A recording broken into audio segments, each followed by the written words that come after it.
Okay, it's Jason from the Erie Toolworks Company. Today we're going to be putting together the Mark's Choice 7 cubic foot wheelbarrow. You may have seen a video earlier on the 5 cubic foot. This is the bigger brother dual wheeler to the Mark's Choice 5 cubic foot. You'll see right here, this one here is designed for larger, heavier applications. It comes with a lot of unique features. It's got a very unique nose iron. It's got a tool holder along the top. You can actually put your favorite beverage in the cup holder here. Short-handled tools, long-handled shovels and rakes can go through here. It's got a lot of unique features. This is a dual-wheel model, so it comes with two pneumatic tires that are 4-ply on a 1-inch axle, an extra heavy-duty 1-inch axle. And it comes with a variety of components to put together. Now, this wheelbarrow, before we get started, this is one of the more challenging wheelbarrows to put together. It takes about an hour.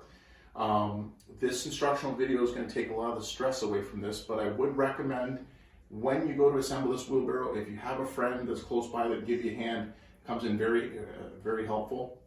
Allocate probably an hour to do it, and we're going to get started on the video right now.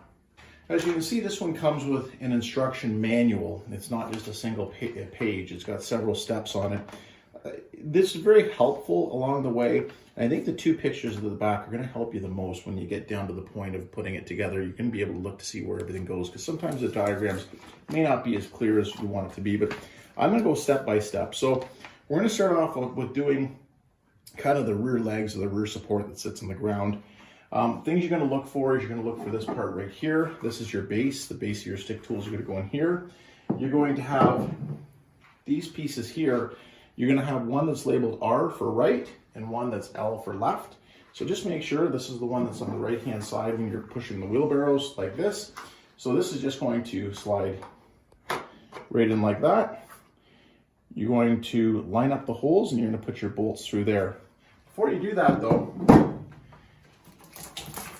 it's good to note that all these parts come in a blister pack and they're all labeled. So at this point in time, you're going to see that you've got a variety of different sizes here. So it's best not to mix them up, but use what you need from the blister pack as is required from the instructions. Okay, so step one, what we're going to do is we're going to do the rear leg that sits on the ground. So you're going to take this bracket here, it's got the 2 bolt holes in it, and you're going to take a piece of the undercarriage that looks like this.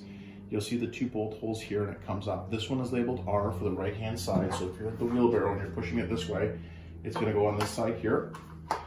You're going to take one of the 1 3/4 inch bolts. It's got no neck on it there. You're gonna put it down through like that. You're gonna see it come through the bottom. You're gonna put the other one right here. It's gonna come through the bottom like that. And then what you're going to do is you're gonna take your foot, and the foot actually is angled smaller towards the back. As you can see in the instructions here, it gets narrower towards the back of the wheelbarrow. So you're just gonna take that with your star screwdriver and you're just gonna fix that to the bottom. Okay, so we've completed step one, which is we've taken the right leg and the left bracket here, pardon me. We've affixed it to this base that holds your long-handled tools. We'll show that later. And it's got this base foot on the bottom. It's angled to the narrow end towards the back, because this is the way that you'd be pushing the wheelbarrow. Now we're going to move on to step two. Okay, in this step, what we're going to do is we're going to take the 2 handles. They're labeled left and right, so make sure the right side. You see, follow the contour along the side of the barrel here, and you're gonna see that this hole is gonna line up here with the tray. So you know you've got that right. You're gonna take the bottom feet that you did in step one, and in this step, what you're gonna do is you're gonna line up this square carriage bolt here, this fixture here, with this hole over here. So you're gonna see it just like that. Then you're gonna use a 3-inch carriage bolt, and you're gonna fix it through there like that. Okay, at this stage here, we've got the leg piece here. Okay, you've got the handles, the right and left.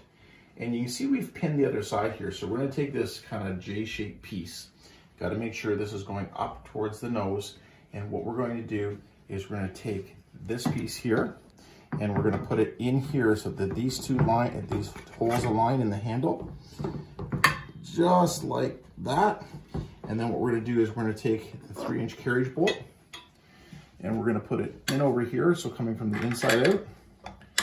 Go through that, just like that. Okay, that's in nice and tight. And then what we're going to do is we're going to put on the washer and the bolt, and we're just going to tighten them hand tight. Again, at this stage, we are not attaching any of the frame to the actual barrel itself. That's going to come later in the setup. Okay, so now you've got your front nose pieces attached, but they're not attached to the tray. Everything is still very loose. You're going to take the heavy-duty nose iron that says Mark's Choice. You make sure that it's put on this way, Mark's upside down, obviously, and you're just going to fasten this through with your carriage bolts that you have that come with the kit. So we've now done the nose iron. We've connected it with the carriage bolts. Please note these carriage bolts have a smooth finish. They don't have the star. Use those carriage bolts. The Mark's Choice logo is facing out. That's good. As we come through the frame, we can see that we've pinned the handle, which is this piece here, to the undercarriage piece, and then we've got the leg pinned through here. The next step, what we're going to do is we're going to put in the U-bolt that's going to hold the massive 1-inch axle. So what we're going to do now is we're going to put a carriage bolt like that, and we're going to get the washers and the nuts, and we're going to fix them to both sides.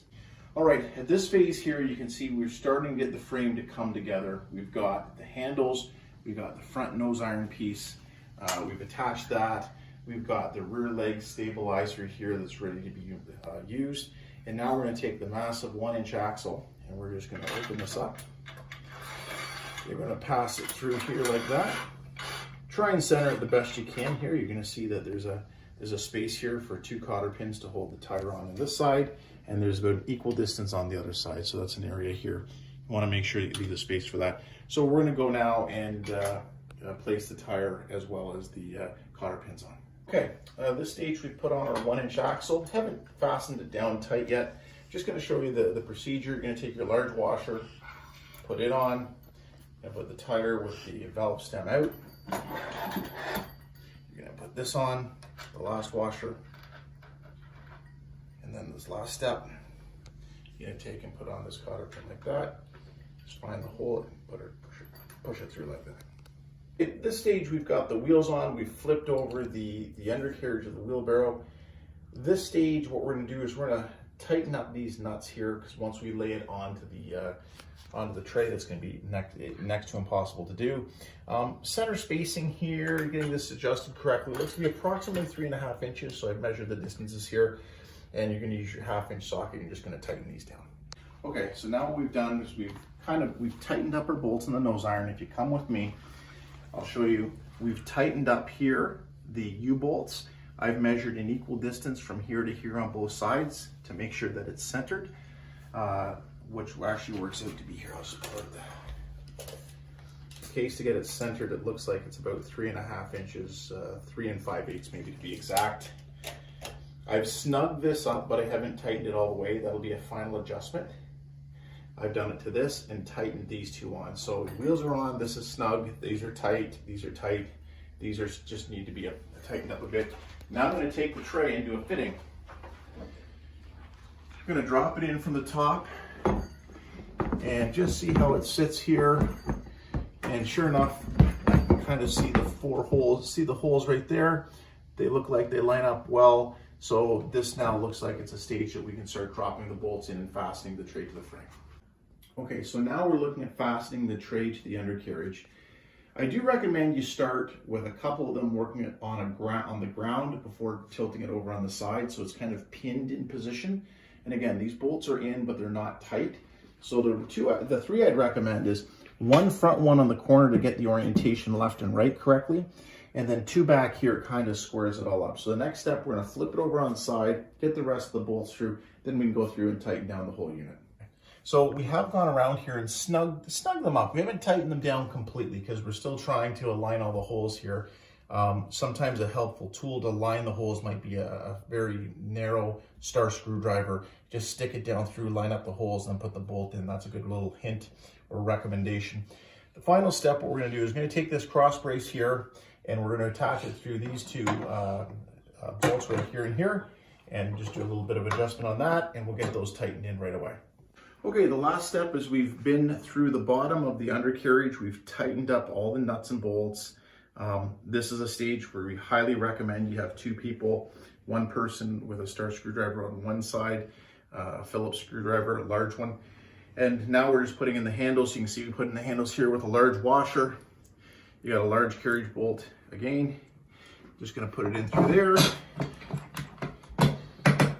in through the handle like that. I'm just going to tighten it up with a nut and the washer on the backside. So now we've completed the Mark's Choice 7 cubic foot gardener's wheelbarrow. It took roughly an hour. As we said at the beginning, this is not the easiest wheelbarrow to put together. We do recommend 2 people. There's some stages along the way that's kind of essential.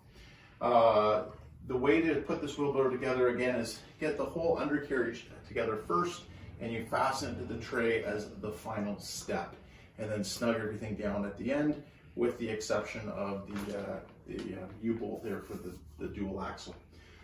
What makes this wheelbarrow great? Is it worth it after all the effort? We say yes. It's got some really cool long-handled stick tool holders. So you see here that you put, I've got a hoe here, a standard gardening hoe, put it in the bottom, rests in there. If you ever need to use it, just pull it straight out, and away you go. Short-handled stick tools, we have those as well. Any gardening tools go in there. Got beverage of your choice. I've got a rake on this side.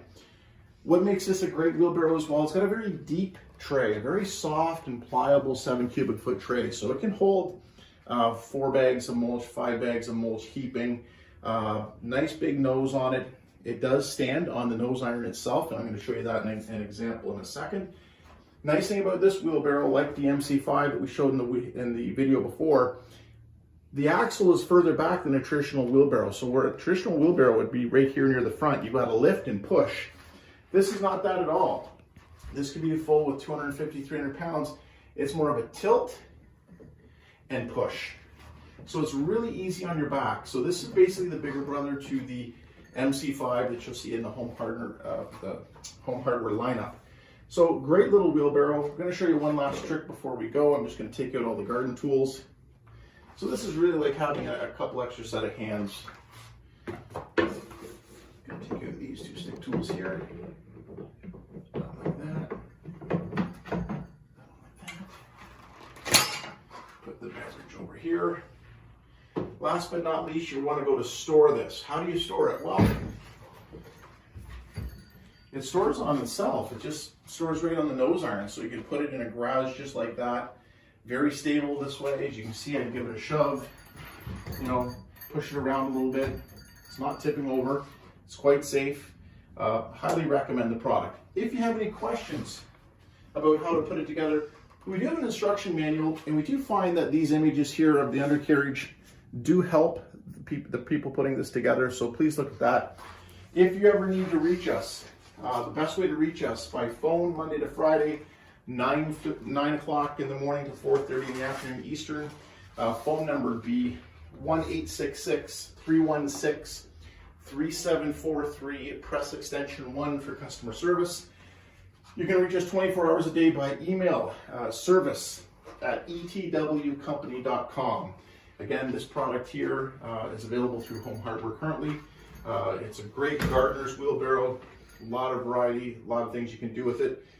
We highly recommend it. It's worth the extra effort to put it together.